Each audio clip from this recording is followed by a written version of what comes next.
Friends, welcome back to my channel. मैं doctor Bharti.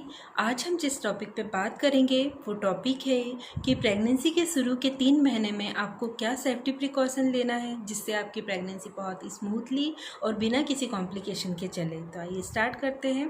शुरुआत का जो 3 महीना होता है वो बहुत ज़्यादा इम्पॉर्टेंट होता है क्योंकि इसी के टाइम पर जो मिसकैरेज होते हैं उसके होने के चांसेस बहुत ज़्यादा होते हैं, यानी 80% जो मिसकैरेज होते हैं वो पहली तिमाही में ही होने के चांसेस होते हैं। तो ज़रूरी है कि इस टाइम पे हम अपना देखभाल बहुत अच्छी तरह से करें, साथ ही सारे प्रिकॉशंस हमें लेने हैं। स्टार्ट करते हैं। सबसे फर्स्ट नंबर पे आता है फूड। तो आपको कभी भी, आप वेजिटेरियन हो या आप नॉन वेजिटेरियन हो, आपको रॉ फूड का इस्तेमाल नहीं करना है। यदि आप स्प्राउट लेते हो तो उसको आपको हल्का सा स्टीम कर लेना है। यदि आप कच्चा सैलेड खाते हो तो उसे आपको प्रॉपर वॉश करना है। इसके अलावा जो नॉन वेजिटेरियंस है वो अंडर कुक्ड एग का प्रयोग नहीं करना है। कुछ फिश वगैरह होती है जो प्रेगनेंसी में अवॉइड करनी होती है क्योंकि इसमें हाई मात्रा में मर्क्यूरी होता है जो कि बच्चे की सेहत के लिए बिल्कुल भी ठीक नहीं होता है। फूड के अलावा हम बात करें तो सेकेंड मोस्ट इम्पॉर्टेंट थिंग आती है हमारी मात्रा में कॉफ़ी या फिर टी का इस्तेमाल करना भी हमारे बच्चे की सेहत के लिए अच्छा नहीं माना जाता है। क्योंकि जब आप बहुत ज़्यादा मात्रा में कॉफ़ी या टी का यूज़ करते हैं, क्योंकि कॉफ़ी में कैफ़ीन होता है और जो टी होता है उसमें टैनिन होता है, ये दोनों केमिकल जो होते हैं वो हमारे बच्चे की ग्रोथ के लिए बहुत ही हानिकारक होते हैं। तो आप सारे दिन में 1 कप कॉफ़ी या टी का यूज़ कर सकते हैं। दूसरी बात हम करेंगे वो अल्कोहल और स्मोकिंग के बारे में करेंगे। तो अर्ली हमें, जब हम प्रेगनेंसी प्लान करते हैं उसी टाइम ही हमें उसे अवॉइड करना स्टार्ट कर देना चाहिए। और इसका जो होता है ये सबसे ज़्यादा हार्मफुल इफ़ेक्ट डालता है हमारे बेबी पर, क्योंकि जो मेजर डेवलपमेंटल डिफेक्ट होते हैं वो इसकी वजह से हो सकते हैं। साथ ही इसकी वजह से कुछ और परेशानियाँ, कुछ और बीमारियाँ जैसे कि GERD हो सकता है, बहुत ज़्यादा एसिडिटी हो सकती है। तो ये सारी चीज़ों से बचने के लिए हमें ये चीज़ का यूज़ बिल्कुल भी नहीं करना है। इसके अलावा कुछ जो सिट्रस फूड होते हैं, जो खट्टे फल फ्रूट होते हैं, उसे आपको खाली पेट नहीं लेना है। आपको यदि नोज़िया, वॉमिटिंग की बहुत ज़्यादा प्रॉब्लम है तो आपको खाली पेट पानी या नारियल पानी खाली पेट नहीं लेना है। आप बाद में यूज़ कर सकते हैं, ले सकते हैं। इसके अलावा ये जो एक्सरसाइज होती है, वो एक्सरसाइज जो आप पहले करते रहते थे वो आप कर सकते हैं, लेकिन आपको एक बार अपने डॉक्टर से बात कर लेनी है इस बारे में। कोई भी ब्रिस्क एक्सरसाइज, कोई भी ऐसी एक्टिविटीज़ जो आपके शेड्यूल को बहुत ज़्यादा थकाए वो आपको अवॉइड करनी है। और इसके अलावा लॉन्ग डिस्टेंस का जो ट्रैवल होता है वो आपको अवॉइड करना है। यदि कोई अर्जेंट है, आपको जाना ज़रूरी है, तो आपको पहले सोनोग्राफी करानी पड़ेगी, अपने डॉक्टर से परमिशन लेनी पड़ेगी, उसके बाद आप ट्रैवल कर सकते हैं।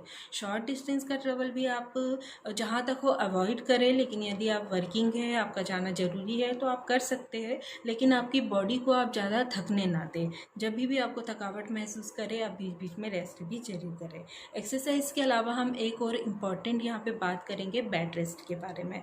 तो जब तक आपको कोई कॉम्प्लिकेशंस नहीं है, आपको आपके डॉक्टर नहीं एडवाइस कर रहे हैं, तब तक आपको बेड रेस्ट नहीं करना है। आपको रेगुलर छोटी छोटी एक्टिविटीज़ करनी चाहिए और अपनी बॉडी को थोड़ा एक्टिव रखना चाहिए। आपकी बॉडी के लिए रेस्ट भी ज़रूरी है, आपकी बॉडी के लिए एक्टिविटी भी ज़रूरी है। ये चीज़ों को आपको ध्यान से समझना है। मेडिकेशंस यदि आपके पहले से चल रहे हैं तो आपको डॉक्टर को बताना है। कोई भी मेडिकेशन इंटरनेट पे या फिर किसी के बताए अनुसार आपको अपनी मर्ज़ी से नहीं खाना है। आपको डॉक्टर के कंसल्टेशन के बाद जो वो इसका आपको प्रिस्क्राइब करे वही मेडिसिन आपको लेना है।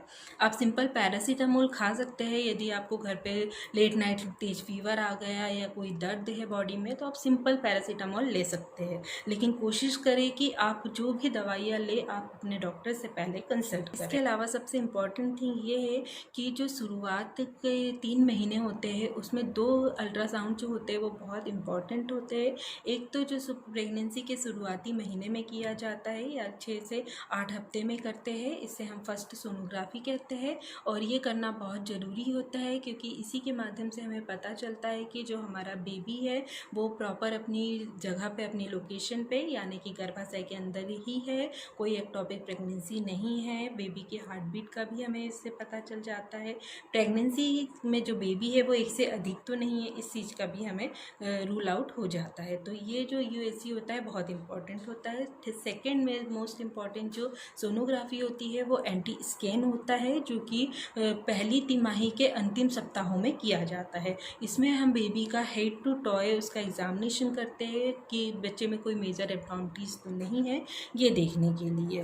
तो इस तरह से ये दोनों सोनोग्राफी बहुत इंपॉर्टेंट होती है। इसके अलावा आपको एक और मेन चीज़ पे ध्यान देना है कि यदि आपको कोई वार्निंग साइन यानी कोई डेंजरस साइन आते हैं, जैसे आपको बहुत ज़्यादा ब्राउन डिस्चार्ज हो रहा है, सीवियर एब्डोमिनल पेन हो रहा है, एक्सेसिव मात्रा में वॉमिटिंग हो रही है, इसके अलावा बहुत तेज़ हेडेक हो रहा है या फीवर आ रहा है, तो आप तुरंत ही अपने डॉक्टर से कंसल्ट करना है और आपके रेगुलर चेकअप कराना है। तो यदि आप इन सभी प्रिकॉशन का यूज़ करेंगे तो आपकी जो प्रेगनेंसी है वो बहुत ही स्मूथली और बहुत ही अच्छे से बीत जाएगी। अगर मेरे द्वारा बताई गई जानकारी आपको अच्छी लगी है तो कृपया कर मेरे चैनल को लाइक करें, शेयर करें और सब्सक्राइब करें। मेडिकल रिलेटेड कोई कंसल्टेशन चाहिए तो आप मेरे व्हाट्सएप नंबर पे मैसेज करके ये सुविधाएं पा सकते हैं। Okay, thank you.